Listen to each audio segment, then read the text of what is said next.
जय हिंद दोस्तों। आज के इस सेशन में हम लोग बिहार कर्मचारी चयन आयोग द्वितीय इंटर स्तरीय संयुक्त प्रतियोगिता परीक्षा 2024 पर डिस्कस करने वाले हैं। यह प्रैक्टिस मॉडल सेट प्लेटफॉर्म का है, जिसका प्रैक्टिस मॉडल सेट एक है जो आज से ही स्टार्ट हुआ है। यह प्रैक्टिस सेट आप लोग को डेली बाई डेली प्रोवाइड किया जाएगा, तो आप लोग भी प्रैक्टिस सेट लगा सकते हैं। खास बात यह है कि यह प्रैक्टिस सेट का फुल पीडीएफ टेलीग्राम के माध्यम से दे दिया जाएगा।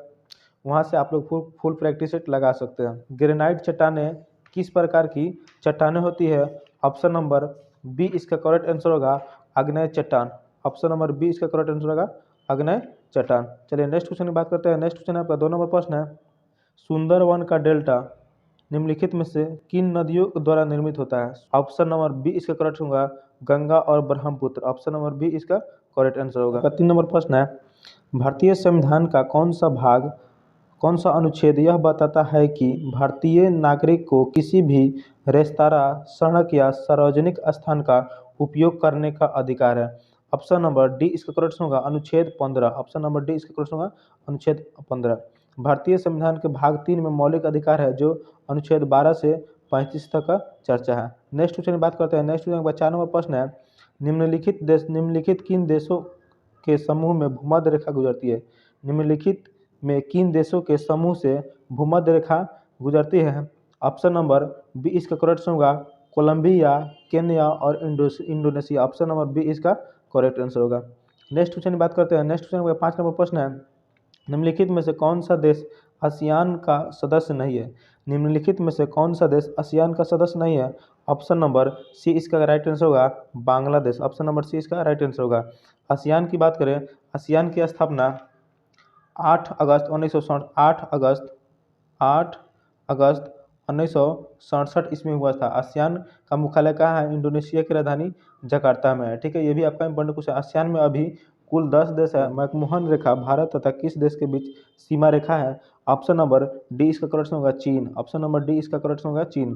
पाकिस्तान के भारत एवं पाकिस्तान के बीच रेड क्लिफ रेखा है। ठीक है, डुरंड जो एक इसमें इंपॉर्टेंट क्वेश्चन है, डुरंड रेखा जो भारत एवं अफगानिस्तान के बीच है। ठीक है, मैनरिहिम रेखा रूस एवं फिनलैंड के, ये भी आपका इंपॉर्टेंट क्वेश्चन बताया, इसको भी आप लोग नोट कर सकते हैं। नेक्स्ट क्वेश्चन की बात करते हैं। नेक्स्ट क्वेश्चन का 7 नंबर प्रश्न है, आंग सान सी की जो एलएनडी की नेत्री है किस देश से संबंध रखता है?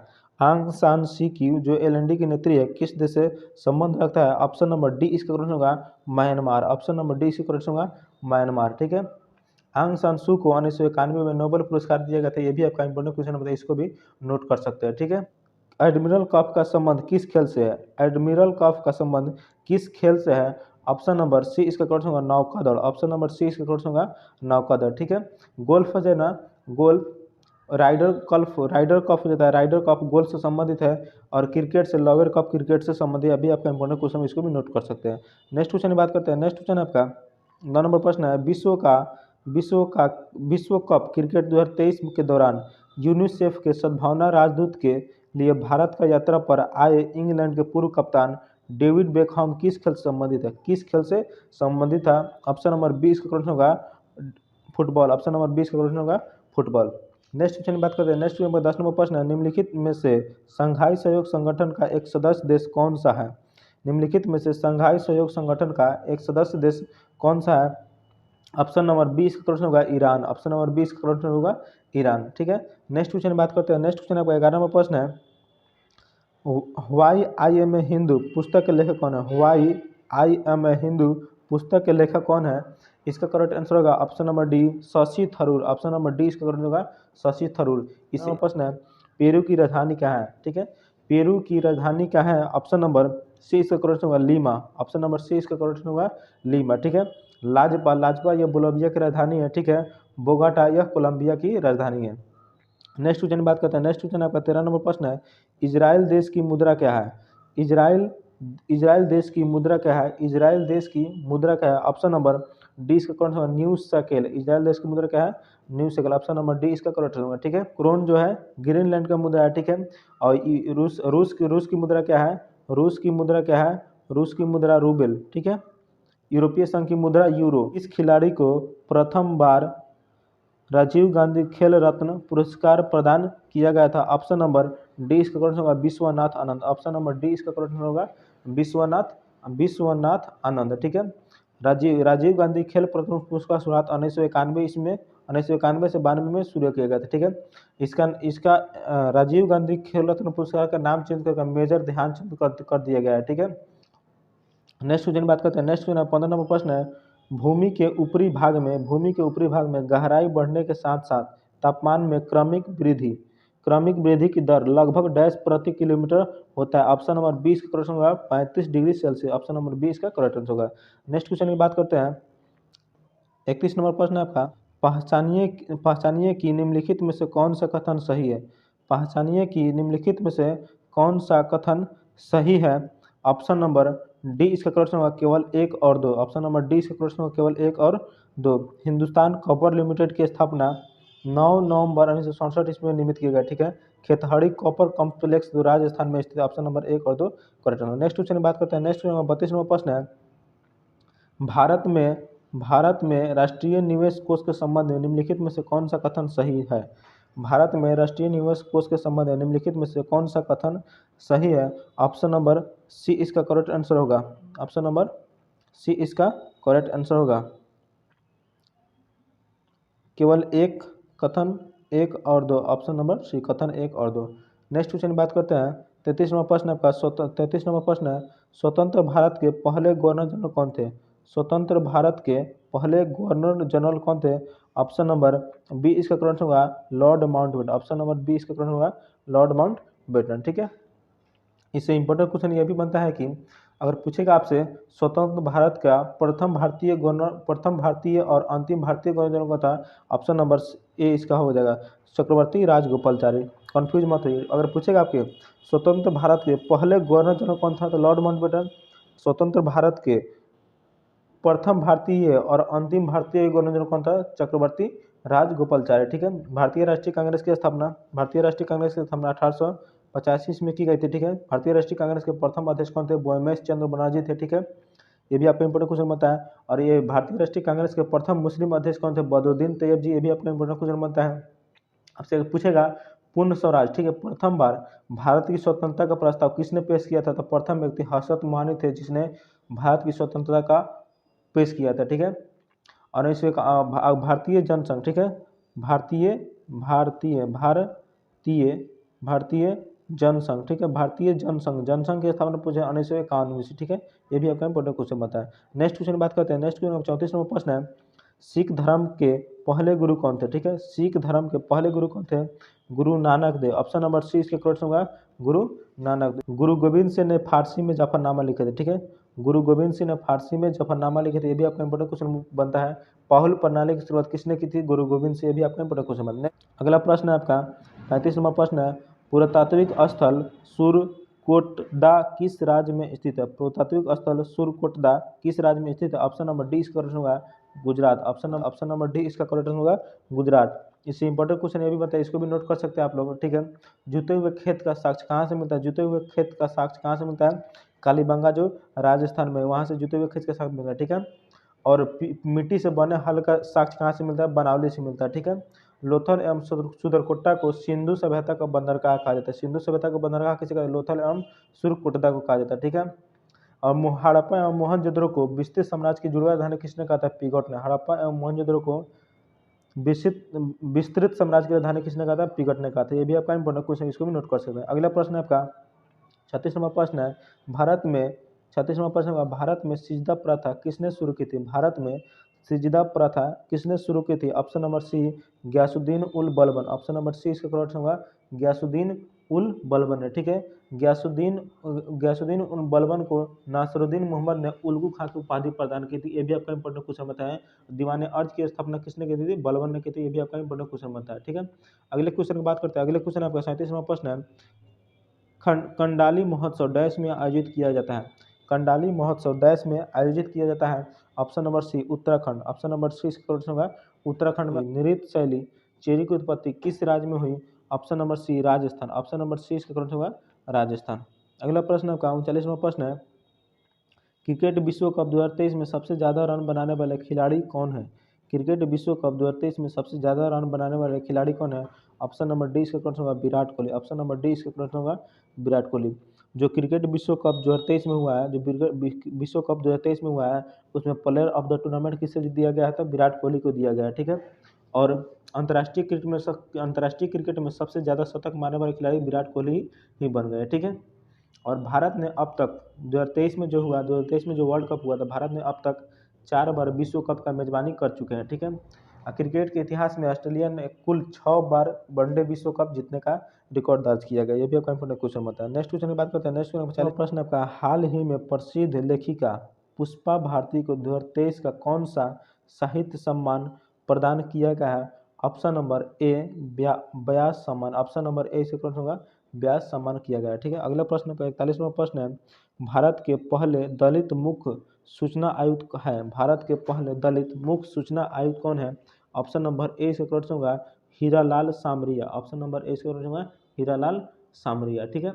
और आपसे पूछेगा भारत देश के पहले मुख्य सूचना आयुक्त कौन थे? तो वजाहत हबीबुल्ला। अब वजाहत हबीबुल्ला।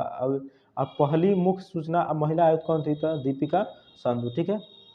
अगला प्रश्न की बात करते हैं। अगला प्रश्न आपका 42वां प्रश्न है, कर्मचारी राज्य बीमा निगम इनमें से किससे संबंध कर्मचारियों को चिकित्सा लाभ के संबंध में सामाजिक सुरक्षा प्रदान नहीं करता? सामाजिक सुरक्षा प्रदान नहीं करता। ऑप्शन नंबर बी बहुराष्ट्रीय निगम, ऑप्शन नंबर बी इसका कौन होगा? बहुराष्ट्रीय निगम, ठीक है। अब इससे बात करें कर्मचारी चयन आयोग एसएससी, जो हम लोग एसएससी का फॉर्म भरते हैं, एसएससी कर्मचारी चयन आयोग, इसकी स्थापना कब की गई थी? इसकी स्थापना 4 नवंबर 1975 ईस्वी में की गई थी। ये भी आपका इंपॉर्टेंट क्वेश्चन बनता है। जो अभी हम लोग बिहार एसएससी जिसको बोलते हैं बीएसएससी, जिसको बीएसएससी बोलते हैं, इसकी स्थापना कब की गई थी? तो इसकी स्थापना 2002 ईस्वी में की गई थी। ये भी आपका इंपॉर्टेंट क्वेश्चन बनता है, ठीक है। जिसकी हम तैयारी करें उसकी स्थापना कब हुई थी, इसको याद रखना बहुत ही इंपॉर्टेंट क्वेश्चन बनता है। नेक्स्ट क्वेश्चन की बात करते हैं। नेक्स्ट क्वेश्चन आपका 43वां प्रश्न है। 43वां प्रश्न आपका, भारतीय राष्ट्रीय कांग्रेस के अधिवेशन में भारतीय राष्ट्रगान पहली बार किस वर्ष गाया गया था? भारतीय राष्ट्रीय कांग्रेस के अधिवेशन में भारतीय राष्ट्रगान पहली बार किस वर्ष गाया गया था? ऑप्शन नंबर ए इसका करेक्ट होगा 1911 ईस्वी, ऑप्शन नंबर ए इसका करेक्ट होगा 1911 ईस्वी, ठीक है। जो भारतीय राष्ट्रगान, ठीक है, भारतीय राष्ट्रगान क्या है? जनगण मन है, जो भारतीय राष्ट्रगान है। जनगण मन को पहली बार, ठीक, संविधान सभा में संविधान सभा ने कब स्वीकार किया? तो 24 जनवरी, कब किया गया? 24 जनवरी 1950 ईस्वी को संविधान सभा ने स्वीकार कर लिया था, ठीक है। राष्ट्रगान को गाने में कितना समय लगता है? 52 सेकंड का समय लगता है, ठीक है। राष्ट्रगान का समय कितना है? 52 सेकंड का समय लगता है, ठीक है। और राष्ट्रगान को, ठीक है, राष्ट्रगान को जो म्यूजिक होता है, ठीक है, म्यूजिक किसने तैयार किया था? कैप्टन राम सिंह ने किया था, ठीक है। संसद के जो सत्र शुरू होता है, ठीक है, संसद का जो सत्र शुरू होता है वो जनगण मन के से शुरू होता है, और सत्रावसान जो बंद होता है वो वंदे मातरम से होता है। ये भी आपका इंपॉर्टेंट क्वेश्चन बताया। 44वां प्रश्न का, माइकल ओडायर की हत्या किस भारतीय क्रांतिकारी ने की थी? माइकल ओडायर की हत्या किस भारतीय क्रांतिकारी ने की थी? ऑप्शन नंबर सी इसका होगा Udham Singh, option number C इसका करेक्ट होगा उधम सिंह। अगला प्रश्न की बात करते हैं। अगला प्रश्न का 45वां प्रश्न है, चौरी चौरा कांड किस वर्ष में हुआ था? चौरी चौरा कांड किस वर्ष में हुआ था? ऑप्शन नंबर ए इसका करेक्ट होगा 1922 ईस्वी में, ठीक है। 1917 ईस्वी में महात्मा गांधी द्वारा भारत में सत्याग्रह का पहला प्रयोग पूर्वी चंपारण जिले से किया गया, ठीक है। 1919 में 13 अप्रैल 1919 ईस्वी को जालियांवाला बाग हत्याकांड की घटना हुई, ठीक है। और 1913 ईस्वी में लाला हरदयाल के नेतृत्व में गदर पार्टी की स्थापना सैन फ्रांसिस्को अमेरिका में किया गया था। अगला, लखनऊ में 1857 का विद्रोह का नेतृत्व किसने किया था? ऑप्शन नंबर 20 का करेक्ट होगा बेगम हजरतमल, ऑप्शन नंबर 20 का करेक्ट होगा बेगम हजरतमल, ठीक है। 1857 का विद्रोह की शुरुआत कहाँ हुई थी? कब हुई थी? 10 मई को 1857 को दिल्ली के मेरठ से शुरू हुई थी, ठीक है। 1857 की क्रांति के समय भारत का गवर्नर जनरल कौन थे? लॉर्ड कैनिंग थे, और इंग्लैंड के प्रधानमंत्री कौन थे? पॉमस्टन थे, ठीक है। अगला प्रश्न आपका 62 नंबर प्रश्न है, काली मिट्टी। 62 नंबर प्रश्न है, काली मिट्टी मुख्यतः इनमें से किस राज्य में पाई जाती है? काली मिट्टी मुख्यतः इनमें से किस राज्य में पाई जाती है? ऑप्शन नंबर ए महाराष्ट्र में पाई जाती है, ऑप्शन नंबर ए इसका महाराष्ट्र में पाई जाती है, ठीक है। अगला प्रश्न आपका 63 नंबर प्रश्न है, अरल सागर अवस्थित है, ऑप्शन नंबर डी इसका करेक्ट होगा काजाकिस्तान एवं उज्बेकिस्तान, ऑप्शन नंबर डी इसका करेक्ट आंसर होगा। अगला प्रश्न की बात करते हैं। अगला प्रश्न 64 नंबर प्रश्न है, भारत की संविधान सभा की पहली बैठक कब आयोजित की गई थी? भारत की संविधान सभा की पहली बैठक कब आयोजित की गई थी? ऑप्शन नंबर ए इसका करेक्ट होगा 9 दिसंबर 1946। ऑप्शन नंबर ए इसका करेक्ट होगा 9 दिसंबर 1946 को। भारत की संविधान सभा के अस्थायी अध्यक्ष कौन थे? डॉक्टर सच्चिदानंद सिन्हा थे।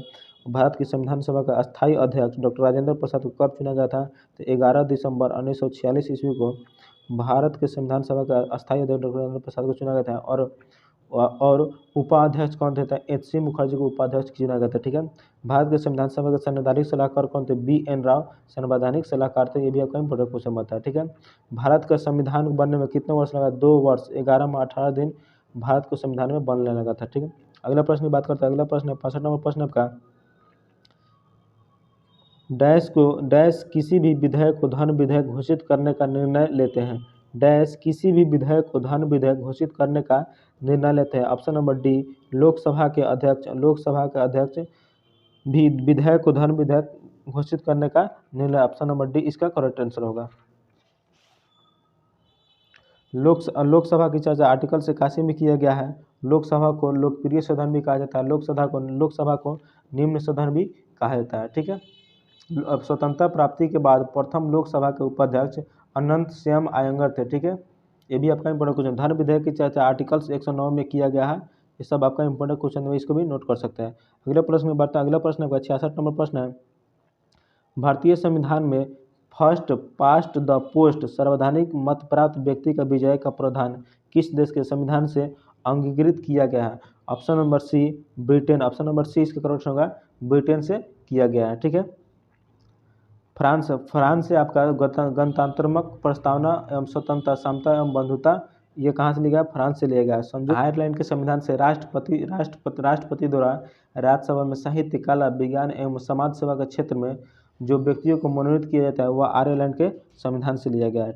अब संयुक्त राज्य अमेरिका से आपका मौलिक अधिकार लिया गया है। यह भी आपका इंपॉर्टेंट क्वेश्चन है। नेक्स्ट क्वेश्चन है 67 नंबर प्रश्न आपका, बिहार में होम रूल लीग के अध्यक्ष कौन थे? बिहार में होम रूल लीग के अध्यक्ष कौन थे? ऑप्शन नंबर सी इसका करेक्ट होगा मौलाना मजहरुल हक। ऑप्शन नंबर सी इसका करेक्ट मौलाना मजहरुल हक होम रूल लीग के अध्यक्ष थे। होम रूल लीग की स्थापना कब की गई थी? होम रूल लीग की स्थापना 28 अप्रैल 1916 ईस्वी को भारत में की गई थी और बिहार में दिसंबर 1916 ईस्वी में की गई थी। यह भी आपका इंपोर्टेंट क्वेश्चन बनता है। ठीक है। मौलाना मजहरुल हक को द मदरलैंड नाम से समाचार पत्र निकाले थे। ठीक है। द मदरलैंड नामक पत्र किसने जारी किया था? मौलाना मजहरुल हक। अगला प्रश्न बढ़ता है। अगला प्रश्न 68वां प्रश्न है, 1857 की क्रांति में पटना में विद्रोह का नेतृत्व किसने किया? 1857 की क्रांति में पटना में विद्रोह का नेतृत्व किसने किया था? ऑप्शन नंबर सी पीर अली। ऑप्शन नंबर सी कौन होगा? पीर अली। ठीक है। 1857 की क्रांति 10 मई 1857 को दिल्ली के मेरठ जिले से शुरू किया गया था। ठीक है। 1857 की क्रांति में प्रथम बार शहीद होने वाले मंगल पांडे थे।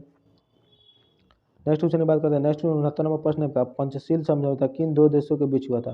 पंचशील समझौता किन दो देशों के बीच हुआ था? ऑप्शन नंबर ए भारत एवं चीन। ऑप्शन नंबर ए से करेक्ट होगा भारत एवं चीन के बीच हुआ था। पंचशील समझौता 29 अप्रैल 1954 ईस्वी में भारत एवं चीन के बीच हुआ था। ठीक है। अगला प्रश्न है 70वां प्रश्न आपका, अफीम युद्ध किनके बीच लड़ा गया था? अफीम युद्ध किनके बीच लड़े गए थे? अफीम युद्ध किनके बीच लड़ा गया था? ऑप्शन नंबर ए ब्रिटेन एवं चीन के बीच। ऑप्शन नंबर ए इसका करेक्ट होगा ब्रिटेन एवं चीन के बीच हुआ था। ठीक है। भारत का पहला अफीम युद्ध कब हुआ था? 1839 से लेकर कब? 1839 से 42 तक पहला अफीम युद्ध हुआ था। ठीक है।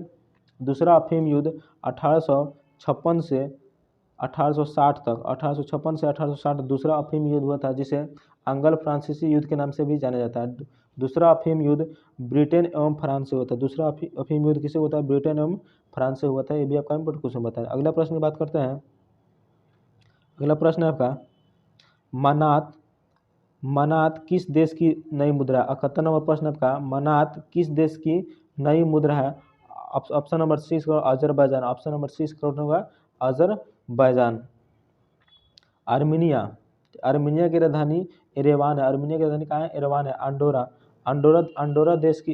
की मुद्रा यूरो है। अंडोरा देश की मुद्रा यूरो है, जिसकी राजधानी अंडोरा ला वेला है।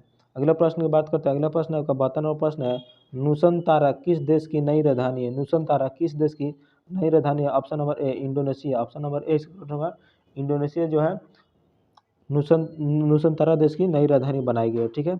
मलेशिया, मलेशिया की सबसे ऊंची चोटी किनालम्बू है, ठीक है। मलेशिया की राजधानी कुआलालंपुर है, यहाँ की भाषा मलय अंग्रेजी है।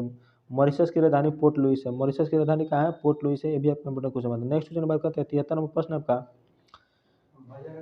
ठीक है। निम्नलिखित में से कौन साध से कथन भारत के पड़ोसी देश के संदर्भ में सही है। निम्नलिखित में से कौन साध से भारत के पड़ोसी देश के कथन में संदर्भ में सही है।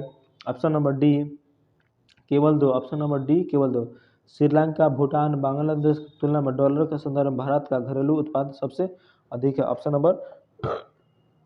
नंबर डी इसका करेक्ट आंसर। अगला प्रश्न की बात है, अगला प्रश्न आपका 74 नंबर प्रश्न है, किस वर्ष को पहली बार ग्राम सभा वर्ष घोषित किया गया। किस वर्ष को पहली बार ग्राम सभा वर्ष घोषित किया गया। ऑप्शन नंबर बी 2009 से 2010, ऑप्शन नंबर बी 2009 से 2010। अगला प्रश्न की बात करते हैं, अगला प्रश्न आपका 75 नंबर प्रश्न है,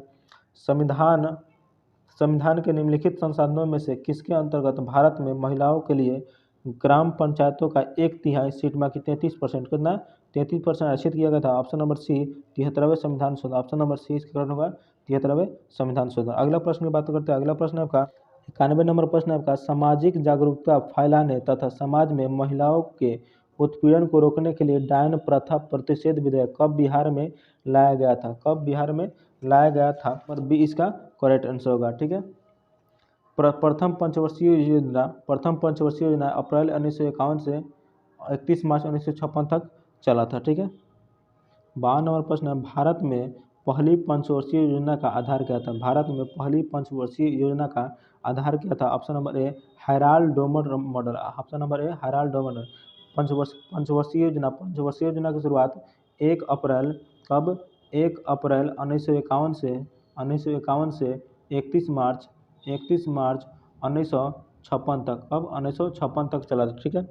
महापुलिस मॉडल, ऑप्शन नंबर बी द्वितीय पंचवर्षीय योजना पर आधारित है, ठीक है। ऑप्शन नंबर बी द्वितीय पंचवर्षीय योजना पर आधारित है, ठीक है।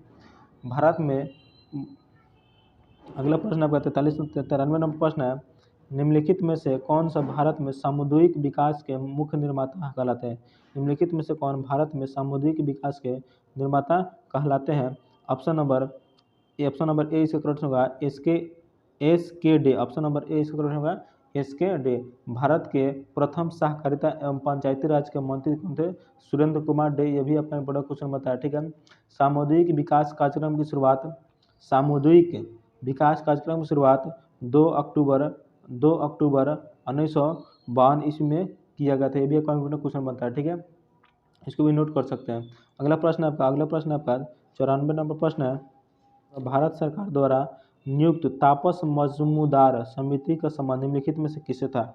भारत सरकार द्वारा नियुक्त तापस मजमूदार समिति का संबंध निम्नलिखित में से किससे था। ऑप्शन नंबर बी 6 से 14 वर्ष आयु के सभी बच्चों को स्कूली शिक्षा व्यवस्था में शामिल करना, ऑप्शन नंबर बी इसका करेक्ट आंसर होगा। अगला प्रश्न का 95 नंबर प्रश्न है, विशेष परिस्थिति में ग्राम पंचायत के 1/3 सदस्यों के अनुरोध पर कितने दिनों के अंदर बैठक बुलाना आवश्यक है। विशेष परिस्थिति में ग्राम पंचायत के 1/3 सदस्यों का अनुरोध पर कितने दिनों के अंदर बैठक बुलाना आवश्यक। ऑप्शन नंबर डी 15 दिन, ऑप्शन नंबर डी इसका करेक्ट होगा 15 दिन। इससे इंपॉर्टेंट क्वेश्चन ये भी बनता है कि अगर सामान्य बैठक की सूचना देने की अवधि 7 दिन होती है और विशेष बैठक बुलाने की अवधि 3 दिन होती है।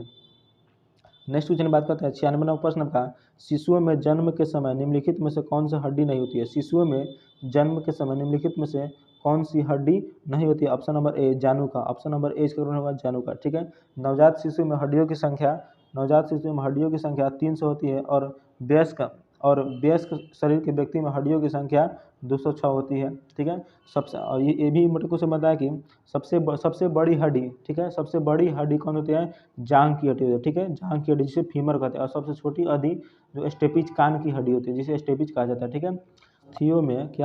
अस्थियों में क्या पाया जाता है, ओसिन पाया जाता है, ठीक है। अस्थियों का निर्माण किस ऊतक द्वारा होता है, सोनोजीव ऊतक के द्वारा होता है। सामान्य अस्थियों में कितना जल होता है, 20 से 22% जल होता है। कितना जल होता है, 20 से 22% क्या होता है, जल होता है। ये भी आपका इंपॉर्टेंट क्वेश्चन होता है। अगला प्रश्न 97 नंबर प्रश्न है आपका, निम्नलिखित में से कौन सा एक फूल का भाग है। निम्नलिखित में से कौन सा एक फूल का भाग है। ऑप्शन नंबर सी स्त्री केसर एक फूल का भाग, ऑप्शन नंबर सी इसका कौन होगा, स्त्री केसर। अगला प्रश्न आपका 98 नंबर प्रश्न है आपका, नीचे वनीकरण के संबंध में कुछ कथन दिए गए हैं। नीचे वनीकरण के संबंध में कुछ कथन दिए गए हैं। ऑप्शन नंबर ए इसका करेक्ट होगा। ए और दो, एक और दो दोनों सही, ऑप्शन नंबर ए इसका करेक्ट आंसर होगा। अगला प्रश्न आपका 91 नंबर प्रश्न है, सॉरी 99 नंबर प्रश्न आपका, सूर्य और चंद्रमा द्वारा गुरुत्वाकर्षण के माध्यम से पृथ्वी की एक ही दिशा में खींचने के कारण क्या उत्पन्न होता है? सूर्य और चंद्रमा द्वारा गुरुत्वाकर्षण के मध्य पृथ्वी के एक ही दिशा में खींचने के कारण क्या उत्पन्न होता है? ऑप्शन नंबर ए बृहत ज्वार, ऑप्शन नंबर ए इसका करेक्ट होगा बृहत ज्वार। ठीक है। प्रागामी तरंग सिद्धांत का प्रतिपादन विलियम हेवल ने दिया था। ये भी आपका इंपॉर्टेंट क्वेश्चन है, इसको भी नोट, जितने भी हम क्वेश्चन बोल रहे हैं वो आपका इंपॉर्टेंट क्वेश्चन है, उसको भी कॉपी पर नोट कर सकते हैं। ठीक है। ऊंच ज्वार की स्थिति कब होती है? ऊंच ज्वार की स्थिति महीने में जब 2 बार होती है वो ऊंच ज्वार की स्थिति है, पूर्णिमा और अमावस्या को। ठीक है। स्थिर तरंग का सिद्धांत हेरिस नामक वैज्ञानिक ने, ये भी आपका इंपॉर्टेंट क्वेश्चन, इसको भी नोट कर सकते हैं। ठीक है। और विश्व में क्या कर रहा है? वर्ल्ड में सबसे ऊंचा ज्वार कनाडा के फैंडी की खाड़ी में आती है। ये भी आपका इंपॉर्टेंट क्वेश्चन। अगला प्रश्न की बात करते हैं। अगला प्रश्न आपका 100 नंबर प्रश्न है, आवर्त सारणी के वर्ग एक के तत्व हैं। आवर्त सारणी के वर्ग एक के तत्व हैं। ऑप्शन नंबर सी क्षार धातु, ऑप्शन नंबर सी इसका होगा क्षार धातु। ठीक है। आवर्त सारणी की बात करें तो आवर्त सारणी की खोज किसने की थी? आवर्त सारणी की खोज मेंडेलीफ ने की थी। किसने किया था? मेंडेलीफ ने किया था। ठीक है। आवर्त सारणी में इसमें 7 आवर्त और 9 वर्ग थे। ठीक, आवर्त सारणी मेंडेलीफ की खोज में 7 आवर्त एवं 9 वर्ग थे। और आधुनिक आवर्त सारणी की खोज किसने किया था? मोसले ने किया था। मोसले ने किया था। आधुनिक आवर्त सारणी खोज किसने किया था? मोसले ने किया था। कब किया था? 1913 ईस्वी में किया गया था, जिसमें 7 आवर्त, जिसमें कितने कितने 7 आवर्त थे। कितने कितने आवर्त थे? 7 आवर्त थे एवं 18 वर्ग थे। ये भी आपका इंपॉर्टेंट क्वेश्चन बताया, इसको भी नोट कर सकते हैं। अगले प्रश्न की बात करते हैं। 101 नंबर प्रश्न है आपका, निम्नलिखित में से कौन सा युग्म सही सुमेलित नहीं है? सही सुमेलित नहीं है। ऑप्शन नंबर डी इसका गैस्ट्रीन एक रक्तचाप का नियम, ऑप्शन नंबर डी इसका करेक्ट आंसर होगा। ठीक है। अगला प्रश्न आपका 102 नंबर प्रश्न है, किसी परिपथ में विद्युत धारा के प्रवाह की दिशा को दर्शाने के लिए किस उपकरण का उपयोग किया जाता है? किसी परिपथ में विद्युत धारा के प्रवाह की दिशा को दर्शाने के लिए किस उपकरण का उपयोग किया जाता है? Option number A galvanometer, option number A इसका करेक्ट होगा गैल्वेनोमीटर। एमीटर को विद्युत धारा मापते हैं। एमीटर से क्या मापते हैं? विद्युत धारा मापते हैं। अब अगला प्रश्न आपका 103 नंबर प्रश्न है, फारेनहाइट स्केल पर परम शून्य ताप का मान क्या होगा? फारेनहाइट स्केल पर परम शून्य ताप का माप होगा। ऑप्शन नंबर सी इसका करेक्ट होगा 459.67 degree Fahrenheit, option number C इसका करेक्ट होगा। ठीक है। अगर केल्विन पर पूछता है, केल्विन में परम शून्य ताप कितना होता है? 0 डिग्री केल्विन परम शून्य ताप होता है। और ठीक है। और सेल्सियस परमाणु पर पूछता है तो आपका -273.15 डिग्री सेल्सियस होता है। यह भी आपका बड़ा क्वेश्चन होता है। ठीक है। अगले प्रश्न की बात करते हैं। अगला प्रश्न आपका 104 नंबर प्रश्न है, जब हम आलू कंद या छिलका उतारते हैं तो हमें छिलके के रूप में किसे उतारते हैं? जब हम आलू का छिलका उतारते हैं तो हमें छिलके के रूप में किसे उतारते हैं? Option number A periderm, option number A इसका करेक्ट होगा पैरीडर्म। अगला प्रश्न की बात करते हैं। अगला प्रश्न आपका 105 नंबर प्रश्न है, यह विदित है कि कार्बन मोनोडाइऑक्साइड का प्राणियों पर दुष्प्रभाव होता है। यह विदित है कि कार्बन मोनोडाइऑक्साइड प्राणियों पर दुष्प्रभाव होता है क्योंकि यह इसके कारण O2 परिवहन कम होता है। किसके कारण?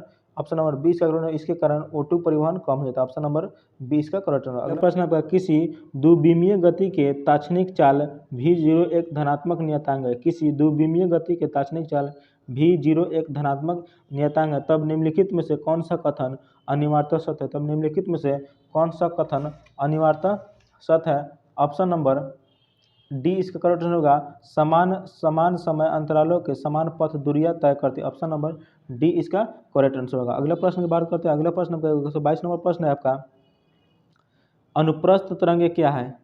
अनुप्रस्थ तरंगे क्या है? ऑप्शन नंबर ए यह इन तरंगों में माध्यम के कण तरंगों के संचालन की दिशा के लंबवत दिशा कंपन करता है। ऑप्शन नंबर ए इसका करेक्ट, ऑप्शन नंबर ए इसका करेक्ट आंसर होगा। अगला प्रश्न की बात करते हैं। अगला प्रश्न आपका 123 नंबर प्रश्न है, वर्तमान में CO2 का सांद्रण हमारे वायुमंडल में कितना है? वर्तमान में CO2 का सांद्रण हमारे वायुमंडल में कितना है? Option number D 390 ppm, option number D इसका करेक्ट आंसर होगा। अगला प्रश्न की बात करते हैं। अगला प्रश्न आपका 124 नंबर प्रश्न है, ZXA आवर्त सारणी के 12वें वर्ग का सदस्य है। यदि एक अल्फा कण उत्सर्जित करता है तो नया तत्व किस समूह का होगा? ऑप्शन नंबर ए होगा, ऑप्शन नंबर ए इसका करेक्ट आंसर होगा। ठीक है। अल्फा कण 2 स्थान पीछे खसकाता है और द्रव्यमान संख्या के 4 स्थान आगे पीछे खसकाता है। ठीक है, अगला प्रश्न आपका 125 नंबर प्रश्न है, रॉबर्ट हुक को डैश की खोज की थी। रॉबर्ट हुक ने डैश की खोज की थी। ऑप्शन नंबर ए इसका करेक्ट होगा कोशिका। रॉबर्ट हुक ने कोशिका की खोज की थी। नाभिक खोज परमाणु की नाभिक खोज रदरफोर्ड ने की थी। प्रोटोप्लाज्मा जो जे.ई. पुरनकिंजे ने कोशिका की घटकों को प्रोटोप्लाज्मा नाम दिया। ठीक है, प्रोटोप्लाज्मा किसने नाम दिया था? जे.ई. पुरनकिंजे ने कोशिका के घटकों को प्रोटोप्लाज्मा नाम दिया था। अगले प्रश्न की बात करते हैं। अगला प्रश्न आपका 26 नंबर प्रश्न है, प्रयोगशाला में ऑक्सीजन गैस बनाने के लिए निम्नलिखित अभिक्रिया का प्रयोग की जाती है। प्रयोगशाला में ऑक्सीजन गैस बनाने के लिए निम्नलिखित अभिक्रिया का प्रयोग की जाती है। निम्नलिखित में से कौन सा कथन अभिक्रिया के संदर्भ में सही है? कौन सा कथन सही है? ऑप्शन नंबर ए, यह एक अपघटन अभिक्रिया है तथा उष्माशोषी प्रकृति है। ऑप्शन नंबर ए इसका करेक्ट आंसर होगा। अगला नेक्स्ट प्रश्न की बात करते हैं। नेक्स्ट प्रश्न है आपका 127 नंबर प्रश्न है आपका, माइटोकॉन्ड्रिया को विलक्षण कोशिकांग क्यों माना जाता है? माइटोकॉन्ड्रिया को विलक्षण कोशिकांग क्यों माना जाता है? ऑप्शन नंबर ए इसका करेक्ट होगा, क्योंकि इसमें राइबोसोम और डीएनए होते हैं। ऑप्शन नंबर ए इसका करेक्ट आंसर होगा, इसमें राइबोसोम और डीएनए होते हैं। अगला प्रश्न की बात करते हैं। अगला प्रश्न है आपका 128 नंबर प्रश्न है, जब किसी व्यक्ति को सर्दी जुकाम हो रहा होता है तब वह क्या नहीं कर सकता? जब किसी व्यक्ति को सर्दी जुकाम हो रहा होता है तब वह क्या नहीं कर सकता? ऑप्शन नंबर बी, इत्र और अगरबत्ती की गंध में विभेद। ऑप्शन नंबर बी इसका करेक्ट आंसर होगा। अगला प्रश्न की बात करते हैं। अगला प्रश्न आपका 129 नंबर प्रश्न है, किसी सीधे धारावाही चालक में क्रमशः धाराएं I, 2I, 3I प्रभावित करने पर उसमें r दूरी पर स्थित किसी बिंदु पर उत्पन्न चुंबकीय क्षेत्रों के परिणाम क्रमशः B1, B2, B3 है। निम्न में से कौन सा संबंध सही है? निम्न में से कौन सा संबंध सही है? ऑप्शन नंबर ए इसका करेक्ट आंसर होगा। अगला प्रश्न आपका 130 नंबर प्रश्न आपका, मेंसर प्रभाव संबंधित है। मेंसर प्रभाव संबंधित है। ऑप्शन नंबर डी इसका अति चालक से। ऑप्शन नंबर डी इसका करेक्ट होगा अति चालक से। मेंसर प्रभाव की खोज किसने की थी? तो भौतिक शास्त्री मेंसर ने की थी। ठीक है, मेंसर ने मेंसर प्रभाव की खोज की थी। अगला प्रश्न आपका 31 नंबर प्रश्न है, लिटमस विलियन डैश में प्राप्त होता है। लिटमस विलियन डैश से प्राप्त होता है। ऑप्शन नंबर सी लाइकेन से प्राप्त है। ऑप्शन नंबर सी इसका लाइकेन से प्राप्त होता है। ठीक है, प्रश्न आपका 132 नंबर प्रश्न है, वायरस एक सिस्टम मेमोरी में एम्बेडेड होते हैं, इसलिए यदि मूल वायरस हटा दिया जाता है तो इसमें फिर से सक्रिय किया जा सकता है। Option number D resident. Option number D इसका करेक्ट होगा रेसिडेंट कहा जाता है। ठीक है, अगला प्रश्न आपका 133 नंबर प्रश्न है, विद्युत तारों पर विद्युतरोधी पदार्थ की एक परत होती है, सामान्यतः उपयोग के लिए जाने वाली पदार्थ यह होती है पीवीसी। ऑप्शन नंबर सी इसका होगा पीवीसी। 134 नंबर प्रश्न है, निम्न में से कौन सा भाग प्रकाश को मानव आंख में प्रवेश करने की सुविधा प्रदान करता है? निम्नलिखित में से कौन सा भाग प्रकाश को मानव आंख में प्रवेश करने की सुविधा प्रदान करता है? Option number B cornea. Option number B इसका होगा कॉर्निया। अगला प्रश्न है आपका 35 नंबर प्रश्न है, भूख लगने पर कोई व्यक्ति सर्वप्रथम उपयोग करता है। भूख लगने पर कोई व्यक्ति सर्वप्रथम उपयोग करता है अपनी। Option number A glycogen. Option number A इसका करेक्ट होगा ग्लाइकोजन। तो आज का टॉपिक यहीं समाप्त होता है, फिर मिलते हैं नेक्स्ट वीडियो में।